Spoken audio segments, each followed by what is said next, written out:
Let's go ahead and begin with something positive, and that is the fact that Georgia soybean growers are still thriving after what turned out to be a very good 2012 for the industry.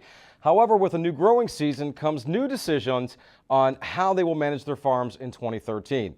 Our Mark Wildman attended the recent Georgia-Florida Soybean Expo and tells us how researchers are helping farmers with those all-important decisions. Soybean producers in Georgia are ready for 2013. And they are hoping it is as good as 2012. This year was a very good year. We had record prices. We've had record yields in part of the state. Other part of the states has been real dry. But overall, this was a very good year for the state of Georgia for soybeans. Georgia farmers are seeing great advancements in many crops, and soybeans are no exception. Good research and top-notch farming techniques are all coming together, along with good prices, to keep the supply of beans flowing. University of Georgia ag economist Nathan Smith was on hand to give his outlook for the crop. We're projecting somewhere between $12 and $12.50 a bushel soybean average price. That really depends on how many acres are planted in soybeans.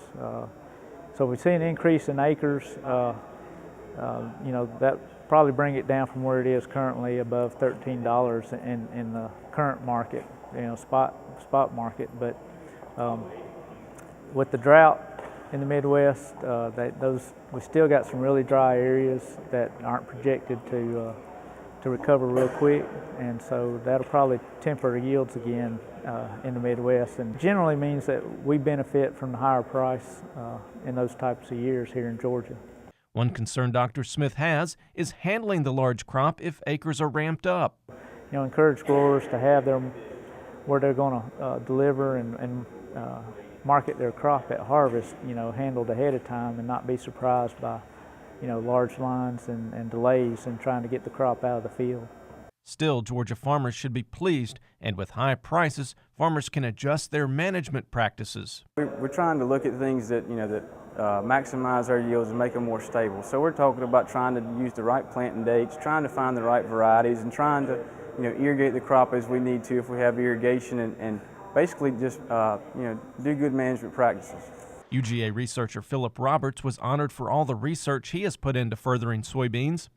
He believes farmers need to stay alert and manage their crop for kudzu bugs. That's a pest that's been here in Georgia and the U.S. now for 3 years, and there's a team of entomologists across our college who's really put a lot of effort into the bug. But we've learned a lot.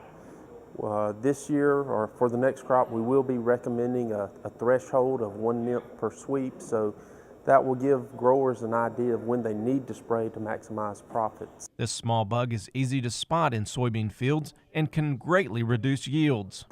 The kudzu bug actually feeds on plant sap. It sucks on the main stem, sucks on petioles. It just puts additional stress on the plant, and ultimately that impacts our harvestable yield.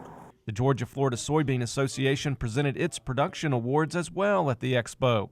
Spalding County farmers Bobby and Brian Ogletree won the Dryland Production Award, yielding 68 bushels per acre, and Washington County farmer Glenn Waller won the Irrigated Award with 77 bushels per acre. Reporting from Perry, I'm Mark Wildman for the Georgia Farm Monitor.